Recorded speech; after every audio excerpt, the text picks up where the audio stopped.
Buenos días, yo soy Mario Moncada por parte del Grupo 1 y nuestro proyecto para la clase de ecuaciones diferenciales es acerca de la ley de enfriamiento de Newton. Así que comenzamos. Lo que vamos a tratar pues va a estar dividido en 5 partes. El inicio, donde doy la introducción, objetivos, palabras clave. El marco teórico, donde describo el modelo, una resolución de un sistema, utilizando un ejemplo, luego resultados y conclusiones, y luego pues la presentación de los integrantes. Entonces, con el inicio, de manera introductoria, pues podemos decir que el enfriamiento es un proceso de transferencia de calor de un cuerpo a su ambiente o viceversa en cualquiera de cada una de las formas de transmisión de calor, ya sea por emisión y absorción de radiación térmica o la transferencia de calor por conducción y convención. Este fenómeno pues fue estudiado por Newton y él propuso que cuando la diferencia de temperaturas que hay entre un cuerpo y su medio ambiente no es tan grande, a eso de que no es tan grande, ya pues ya vamos a profundizar un poco más en eso. Esta diferencia es proporcional a la temperatura que hay entre el cuerpo y el medio externo con respecto al tiempo. Entonces, los objetivos que nosotros nos hemos propuesto son conocer la propuesta de Newton referente al enfriamiento de los cuerpos, definir las variables de la ley de enfriamiento, estudiar las condiciones en las que se aplica y pues enfocar la ley de Newton en la vida cotidiana utilizando conceptos de termodinámica. Y pues las palabras clave, que son los conceptos como más importantes o necesarios, son el calor específico, las ecuaciones diferenciales, intercambio de calor, el de enfriamiento y la temperatura ambiente. Bueno, el marco teórico. Es muy común que en la cotidianidad se requiera describir en términos matemáticos una amplia variedad de fenómenos de la vida real, ya sean fenómenos químicos, físicos, económicos, sociológicos e incluso biológicos. Para solucionar dicha problemática es que surgen los modelos matemáticos, aproximaciones del conjunto de las variables que nos permiten esquematizar y analizar las variables involucradas en un fenómeno o suceso a partir de una hipótesis.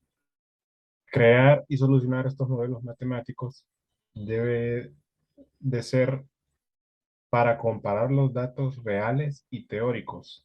Deben ser congruentes y poder tener una validación y modificación del sistema para la mejora del planteamiento y una correcta predicción. Muchos modelos matemáticos pues incluyen comportamientos con cambios en el tiempo, en especial aquellos que van relacionados a la física e ingeniería. Estas ecuaciones se denominan ecuaciones diferenciales, que nos permiten medir la razón de un cambio de una variable con respecto a otra para el estado del sistema. En los fenómenos físicos existe una muy famosa ecuación diferencial para el área de la termodinámica, la llamada ley de enfriamiento de Newton. Esta aplica a los procesos de enfriamiento y calentamiento de un cuerpo, sabiendo que cuando la diferencia de temperatura entre un cuerpo y sus alrededores es aproximadamente igual durante todo el tiempo en el que se está realizando la medición. Es decir, esto es más que todo una forma ideal de realizar estas mediciones. Como muchos fenómenos físicos, cuando nos los explican por primera vez, toman modelos idealizados, como la cinemática, el torque, incluso muchos de los campos eléctricos y demás. En, cuando nos los vienen introduciendo, pues son muy idealizados para poder comprender mejor su funcionamiento. La ley de enfriamiento de Newton está expresada como la diferencia del calor respecto al tiempo va a ser igual a lambda por S por la diferencia de temperaturas. Esto va a ser nuestra ecuación uno, donde alfa es el coeficiente de intercambio de calor, que es una constante que vamos a ver cómo se calcula. S es el área superficial del cuerpo y T es la temperatura inicial del objeto y T sub cero es la temperatura del medio ambiente, es decir, de la cercanía inmediata del objeto. Aquí podemos observar cómo al aplicar la ley de enfriamiento de Newton, esta tiene una gráfica con comportamiento exponencial. Y es que si resolvemos la ecuación diferencial, esta nos va a dar que la temperatura va a ser igual a la temperatura inicial más la temperatura sub cero menos perdón, la temperatura va a ser igual a la temperatura ambiente más la temperatura inicial menos la temperatura ambiente por la exponencial de menos alfa por el tiempo, que es lo que tenemos al resolver la primera ecuación diferencial mostrada anteriormente. Como pueden ver, el valor de... No, no, no, no. Muy bien. El valor que se toma al pasar mucho, mucho tiempo nunca va a tender a cero debido a que la temperatura ambiente nunca va a ser cero en condiciones normales. Si la temperatura ambiente va a ser cero, pues sí. Sabemos que gracias a termodinámica, sabemos que el intercambio de calor siempre se da del cuerpo con mayor energía al de menor energía. Por lo tanto, esta gráfica de aquí aplica cuando la sustancia a la que le estamos aplicando la ley de enfriamiento de Newton es mayor a la temperatura de ambiente, por lo que la sustancia va a experimentar una pérdida de calor. Si al contrario tuviéramos una temperatura ambiente mayor, entonces el comportamiento tendería a subir hacia esa misma temperatura en lugar de bajar, porque aumentaría su calor. Bueno, sabemos que de manera ideal el calor específico de una sustancia no varía con respecto al tiempo si la temperatura se mantiene aproximadamente igual durante todo el tiempo de medición. Es decir, que si tenemos condiciones ideales. Entonces, podemos encontrar un factor K que nos indique ese coeficiente, donde tenemos alfa que va a ser, perdón, donde tenemos alfa que es un valor por determinar, S es el área superficial, delta es la densidad, B es el volumen y C es el calor específico. Uno de los usos que se tiene de la ley de enfriamiento de Newton es que cuando queremos calcular el calor específico de una sustancia, esta se puede realizar en base al calor específico de una sustancia ya conocida, siempre y cuando las condiciones sean similares en el sentido de que deben de tener el mismo volumen y misma área superficial. El resto de las variables se pueden realizar con mediciones directas. La superficial se puede medir con reglas, escalímetros, El peso se puede medir con balanzas para luego encontrar la masa. El volumen se puede medir igual con cualquier tipo de instrumento métrico. Así que para facilitarnos un poco el estudio de esta constante K, lo que vamos a hacer es tomar dos sustancias con la misma forma y en este caso cúbicas, para que el estudio sea mucho más fácil todavía. De modo que si un cubo tiene seis caras y el área de cada cara es el diámetro, perdón, el lado por el lado, entonces tenemos lado al cuadrado por 6 por cada una de las seis caras. Y el volumen de un cubo es lado por lado por lado, entonces es lado al cubo. Sustituyendo esto en la ecuación que teníamos de K, vemos que d cúbico queda en el denominador y d cuadrado queda en el numerador, por lo que se cancelan dos, queda un d abajo, y el 6 que multiplica al alfa debido a que el d cuadrado se canceló. Entonces, esta ecuación nos sirve cuando nosotros queremos comparar el calor específico de dos sustancias, por lo que al ser estas iguales, las podemos igualar y despejar el calor específico para la sustancia 2, que en este caso nos da la ecuación número 6, que dice que el calor específico de la sustancia 2 va a ser igual al calor, perdón, va a ser igual a la constante de la sustancia uno por la densidad de la sustancia uno entre la constante de la sustancia 2 por la densidad de la sustancia 2 y todo esto por el calor específico de la sustancia uno. Esta sustancia uno, perdón, el K lo podemos encontrar aquí.